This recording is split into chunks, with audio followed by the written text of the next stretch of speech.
नमस्कार दोस्तों, आप सभी का स्वागत है ऑल अबाउट स्काउटिंग के यूट्यूब चैनल पर। आज के इस वीडियो में हम जानने वाले हैं टिप्स फॉर डिजास्टर प्रिपेयर्डनेस। तो चलिए वीडियो शुरू करते हैं। दोस्तों, जैसे कि आप जानते हो, हम अपने चैनल ऑल अबाउट स्काउटिंग पे डिजास्टर मैनेजमेंट के दक्षता पदक का पाठ्यक्रम देख रहे हैं। आपदा प्रबंधन से संबंधित पाठ्यक्रम हम अपने चैनल पर देख रहे हैं। तो उसी से संबंधित आज का ये वीडियो है। तो जो स्काउट के लिए सिलेबस दिया गया है उसमें 5वां पॉइंट है, be able to explain what disaster preparedness is and list out different tips for disaster preparedness. और उसी तरह रोवर्स का भी सिलेबस सेम ही है। उसमें से चौथा पॉइंट है यही वाला। तो पिछले वीडियो में हमने देखा था व्हाट इज डिजास्टर प्रिपेयर्डनेस, उसकी लिंक आपको यहाँ पे आई बटन पे मिल जाएगी। यहाँ पे अभी हम देखने वाले हैं different tips for disaster preparedness. तो अभी हम देखने वाले हैं different tips for disaster preparedness. इसके अलग अलग वीडियो आएंगे। आज के इस वीडियो में जो हम देखने वाले हैं वो है डिजास्टर किट। तो चलिए वीडियो शुरू करते हैं। After a major disaster the usual services we take for granted such as running water, electricity, television, telephone etcetera में बी अनअवेलेबल। इसका मतलब है आपदा के आने के बाद जो हम रोज़मर्रा की ज़िंदगी में इस्तेमाल करते हैं ऐसी सर्विसेज जैसे कि रनिंग वाटर यानी कि पीने का या इस्तेमाल करने का पानी, बहता हुआ पानी। उसके बाद इलेक्ट्रिसिटी जो बिजली होती है जिसका इस्तेमाल हम टेलीविज़न देखने के लिए करते हैं। तो ऐसी जो सर्विसेज होते हैं टेलीफोन्स, ये सभी क्या हो जाते हैं अनअवेलेबल, यानी ये चीज़ें आपके पास नहीं होती, उपलब्ध नहीं होती डिज़ास्टर की वजह से। तो इसके लिए हमें एक किट बनाना है, डिजास्टर किट, जो हमारा काम आसान कर सके आपदा के समय।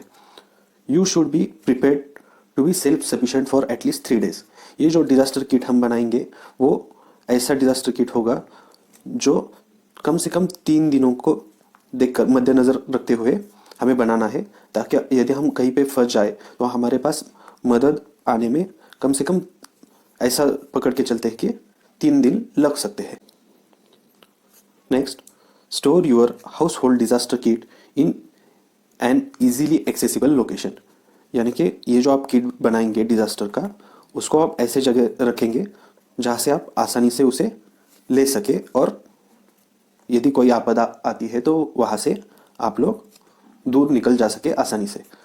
ऐसी जगह इस डिजास्टर किट को रखना है ताकि किसी भी आपका कोई भी फैमिली मेम्बर हो उसे वो आसानी से मिल सके।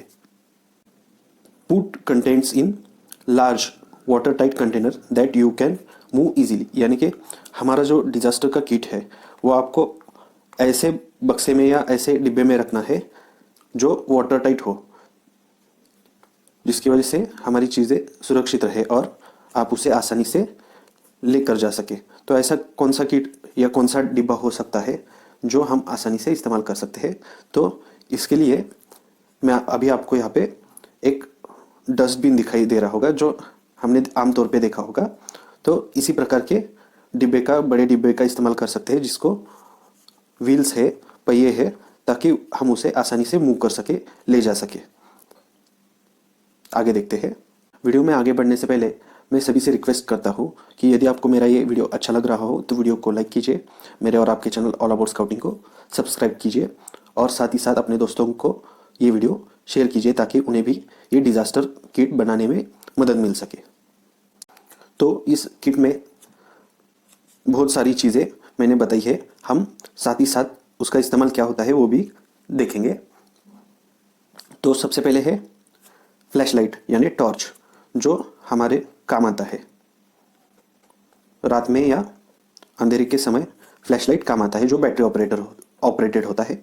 उसके बाद रेडियो बैटरी ऑपरेटेड, यानी कि जो रेडियो होता है वो हमारे पास होना चाहिए, ताकि यदि आपदा के वक्त कोई भी सूचनाएं हो तो वो रेडियो पे सरकार द्वारा प्रसारित की जाती है, ताकि हमें रिलीफ कैंप में पहुंचने में आसानी हो, या कोई अन्य प्रकार की मदद हमें चाहिए होती है तो वो हमें रेडियो से मिल सकती है।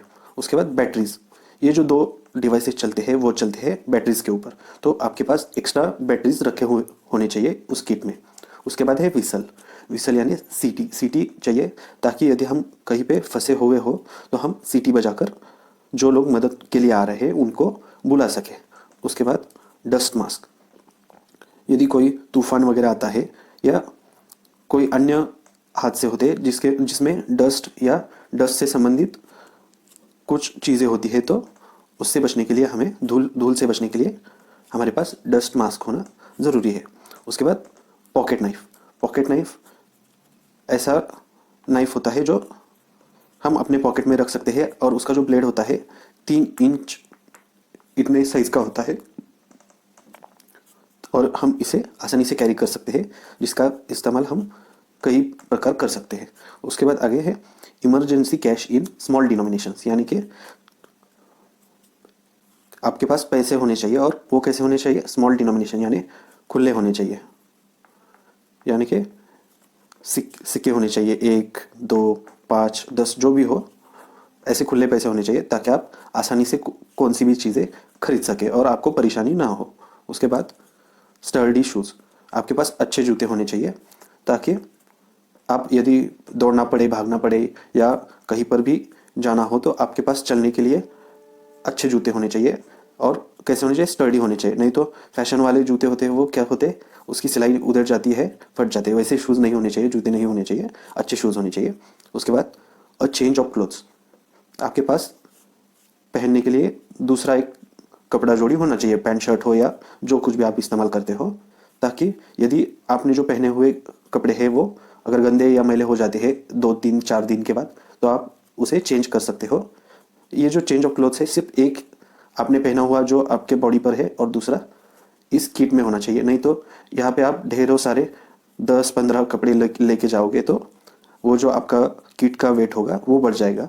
तो सिर्फ एक जोड़ी ही रखना है जो हमें बाद में काम आ सकते हैं। उसके बाद है वार्म क्लोथ्स यानी गर्म कपड़े, यदि अगर बारिश होती है या सर्दी का मौसम है तो हमारे पास गर्म कपड़े होने चाहिए, जैसे कि स्वेटर या हैंड ग्लोव्स या और सॉक्स वगैरह जो कुछ भी आपके हो वो आपके पास इस इमरजेंसी किट में होने चाहिए। उसके बाद लोकल मैप यानी स्थानीय नक्शा जो आप इस्तेमाल कर सकें। यदि आप कुछ बार क्या हो जाता है, हम जब पैनिक में आ जाते हैं, डर जाते हैं आपदा में, तो हम रास्ता भटक जाते हैं या भूल जाते हैं, तो ये लोकल मैप आपके पास प्रिंटेड होना चाहिए और आपको दिशाओं का ज्ञान होना चाहिए ताकि आप आसानी से वहाँ से मैप का इस्तेमाल करके निकल सके। आगे आगे देखते हैं सम फूड एंड वाटर, आपके पास पानी होना चाहिए और खाना होना चाहिए। आगे हम इसको इन डिटेल देखने वाले हैं। उसके बाद परमानेंट मार्कर हमें इसलिए चाहिए ताकि यदि हम कहाँ पे फंसे हुए हो तो उसके आजू बाजू एरिया में हम हेल्प या कुछ ऐसा लिख सके या यहाँ पे हम फंसे हुए हैं ऐसा कुछ बता सके। यदि कोई बाढ़ वगैरह आती है या बारिश हो रही होती है तो हम जो मार्किंग करेंगे वो अगर नष्ट हो जाता है तो जो रिलीफ टीम होगी उसे कैसे पता चलेगा कि हम यहाँ पे फंसे हुए हैं, तो उसके लिए हमारे पास होना चाहिए परमानेंट मार्कर। उसके बाद है ब्लैंक पेपर, कुछ काम होते हैं, अर्जी वगैरह लिखनी होगी, अगर कुछ चाहिए होगा तो हम ब्लैंक पेपर पे लिख के दे सकते हैं, तो ब्लैंक पेपर काम आता है। उसके बाद है टेप, चिकट पट्टी जिसका इस्तेमाल करके हम अगर कुछ चिपकाना है तो टेप का इस्तेमाल आसानी से कर सकते हैं। उसके बाद फोटोज़ ऑफ फैमिली मेम्बर्स सबसे ज़रूरी है। कुछ बार क्या हो जाता है, आपदा आती है तो लोग क्या हो जाते हैं, बिखर जाते हैं और बाद में वो रिलीफ कैंप पहुंच जाते हैं कैसे भी करके। रिलीफ कैंप में पहुंच जाने के बाद बहुत सारे लोगों की भीड़ वहाँ पे इकट्ठा होती है और वहाँ पे समझ नहीं पाती कि हमारे फैमिली से, हमारे परिवार से कोई मेंबर जिंदा बचाए है या नहीं। तो ये सब हम कैसे पता कर सकेंगे, तो जो अथॉरिटीज़ होती है वो वहाँ पे अगर आपके पास फ़ोटो होती है तो उनके नोटिस बोर्ड पे ये लगाएंगे ताकि आपके जो फैमिली मेम्बर्स हैं वो मिल सके। उसके बाद इम्पोर्टेंट डॉक्यूमेंट्स जैसे कि आपका Aadhaar card, PAN card, driving licence, जो भी घर के या प्रॉपर्टी के दस्त हो, वो सभी इम्पोर्टेंट डॉक्यूमेंट्स आपके पास से लिए आपको रखने हैं ताकि आप अपनी जो भी आइडेंटिटी हो वो आप प्रूव कर सको। उसके बाद list of emergency point of contact phone numbers, यानी कि आपके पास फायर ब्रिगेड का, पुलिस का, उसके बाद अस्पताल का, एम्बुलेंस का या कोई भी अन्य इमरजेंसी सर्विस का, आपातकालीन सर्विस से संबंधित आपके पास फ़ोन नंबर होना ज़रूरी है।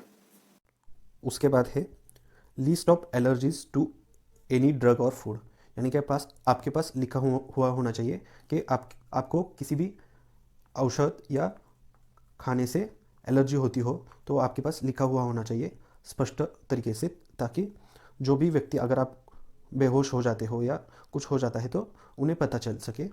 कुछ लोगों को फूड की एलर्जी होती है, जैसे दूध या मूंगफली की एलर्जी बहुत सारे लोगों को होती है, तो उनको ये लिख के रखना चाहिए ताकि जो भी आपके पास व्यक्ति हो उसे आसानी से समझ जाए वो व्यक्ति। उसके बाद कॉपी ऑफ हेल्थ इंश्योरेंस, यानी कि जो आपका हेल्थ इंश्योरेंस होता है, जो बीमा होता है, स्वास्थ्य बीमा, तो उसकी एक कॉपी आपके पास उस इमरजेंसी किट में होनी चाहिए। उसके बाद identification card, Aadhaar card, PAN card, driving licence, ration card या कुछ भी हो वो आपके पास इमरजेंसी किट में होना चाहिए। और यदि आप ओरिजिनल नहीं रखना चाहते हो तो आप उसका कलर जेरोक्स बना सकते हो या उसकी जेरोक्स कॉपी, आप फोटो कॉपी आप रख सकते हो। उसके बाद है extra prescription eye glasses, hearing aid और अदर वाइटल पर्सनल आइटम्स, यानी कि जो आपका चश्मा होता है या कुछ हियरिंग एड्स जिसे हम श्रवण यंत्र कहते हैं या अन्य कोई भी चीज़ें हो, उसका एक प्रिस्क्रिप्शन जो होता है जिसमें लिखा हुआ होता है कि अगर एग्जाम्पल के तौर पे ले आई ग्लासेस, तो उसमें आपका राइट आई और लेफ्ट आई का जो भी चश्मे का नंबर होगा वो उसमें लिखा हुआ होगा, तो उसका इस्तेमाल करके आप नया वाला चश्मा या नया वाला हियरिंग एड ले सकेंगे। और यदि पॉसिबल हो तो प्रिस्क्रिप्शन की जगह और एक चश्मा जो आपका होगा या आपका जो श्रवण यंत्र होगा वो आपको इस इमरजेंसी किट में एडिशनल रखना है, ताकि यदि दौड़ते वक्त चश्मा फूट जाए या हियरिंग एड कहाँ पे गिर जाए तो हम उस एक्स्ट्रा चश्मा या श्रवण यंत्र का इस्तेमाल कर सकें। आगे देखते हैं नेसेसरी मेडिसिन, यानी कि जो भी ज़रूरी औषधि होंगे वो आपके पास होने चाहिए। जो भी आपके, यदि आप बीपी शुगर के पेशेंट हो या और अन्य कौन से भी बीमारी हो तो उसके मेडिकेशंस आपके पास होने ज़रूरी है। उसके बाद सबसे ज़रूरी है फर्स्ट एड किट, जो हमने स्काउटिंग में सीखा हुआ होगा या हम अभी आगे आने वाले वीडियो में फर्स्ट एड किट के बारे में जानने वाले हैं, तो फर्स्ट एड किट आपके पास होना ज़रूरी है। उसके बाद टूथब्रश एंड टूथपेस्ट, इसका एक्सप्लेनेशन देना ज़रूरी नहीं, आपको पता होगा।